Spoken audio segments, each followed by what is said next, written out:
Alright, as promised, part 1 of Buddy's story. Let me go ahead and give you guys the fair warning. You might want to get some tissues ready. If you'd like, I'll just pause and come back, get your tissues ready. While you're at it, go ahead and hit the thumbs up. Yes, I've cut back smoking. This requires a cigarette. My son went through so much before he was 3 that I'm literally going to have to break just the first 3 months of his life into my first post. And I'm going to try to make it short because it's very painful and I don't want to cry. Alright, me and his dad, we had a very hard time getting pregnant. We got pregnant. I miscarried at 7 weeks. I was 24. That was in August.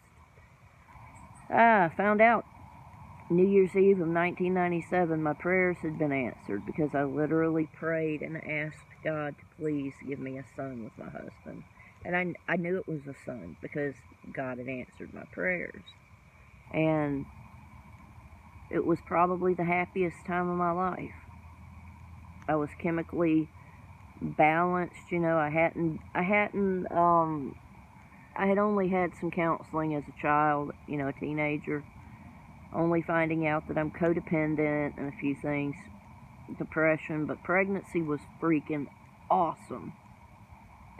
When it came time for Daniel to be born, I was so excited. I went into labor on August 22nd, and I told Chuck, "You're going to be a dad either today or tomorrow."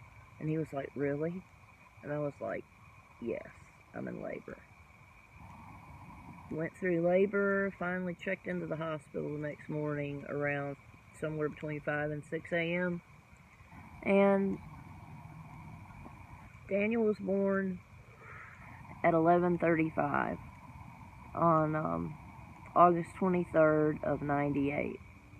It was a Sunday, and just going through all that was amazing. But within an hour of him being born, not only do I find out, hey, he could have Down syndrome. Wasn't prepared for that. Find out his fingers are webbed, like in I Love You, Baby. It was just the bone tip of the middle and ring finger, but the skin was connected front and back, so he looked like in I Love You, Baby. It was cute to look at, but it was terrifying because, you know, at some point he's going to have surgery for this. Also, his second and third toes were webbed, just the skin half the way up. Not going to get that cut. No need to put him through it. And the first time he was laid in my arms, I was still loopy from having had a baby and the epidural and everything. So when he was laid in my arms, for some reason I said, he's going to break his leg and he's going to have leukemia.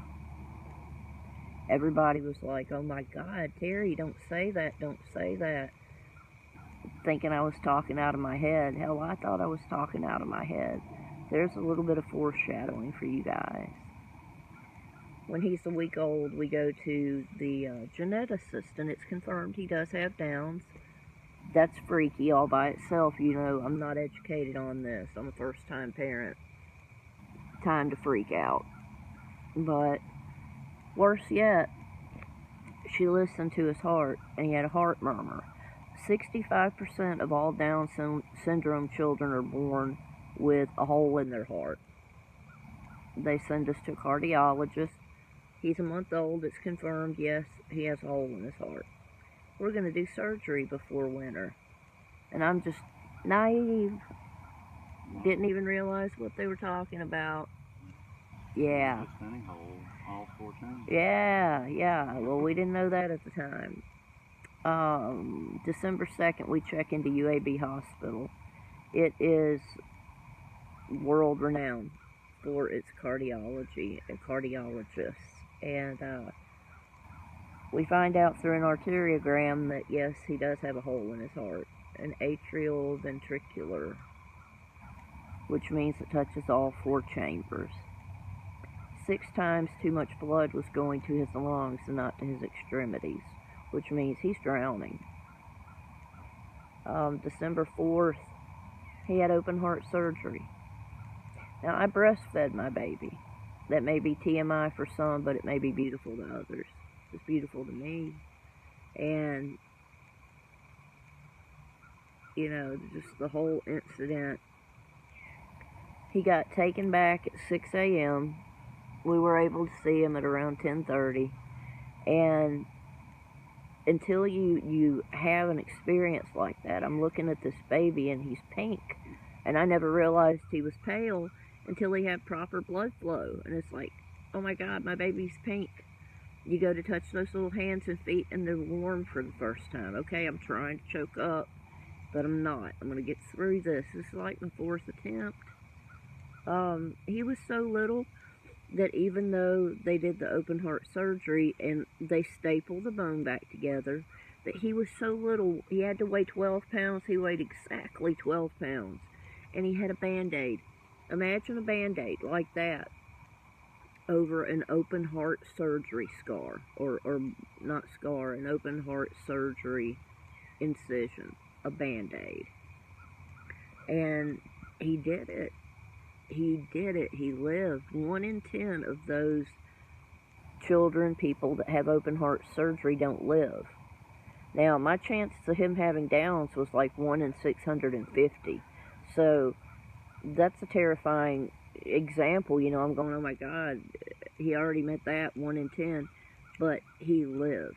And I thank Dr. Al Pacifico from my heart and soul. That gets us to almost 3 months. It was the greatest Christmas ever. Found out Mindy was pregnant with Emmy. And not only that, the day after we got released from the hospital, December 5th, my niece Kara had her baby on December 6th, you know. So Trey was born, and it was just probably one of the best Christmases ever. I'm going to leave it at that. I told you I was going to get you to the 3-month point because emotionally I can't go any further. But there will be more coming.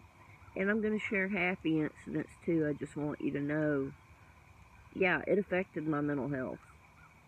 Grieving the fact that I didn't have what I thought was a perfect baby. All the anxiety and stress. Yes, your child has Downs. Oh, he also has a hole in the heart. Okay, open heart surgery. He has to weigh 12 pounds. I woke that baby up every 2 hours and breastfed him for 3 months because I didn't know any better, and he happened to weigh 12 pounds. I'm rambling now. But it's funny how things work out. He's going to be 21 in less than a month. You think we're not having a party? We're having a hella party. Thank you guys for watching. Oh God, it feels so good to get some of this off my chest. Smooches and deuces, and I'll talk to you guys again soon. Thank you for watching.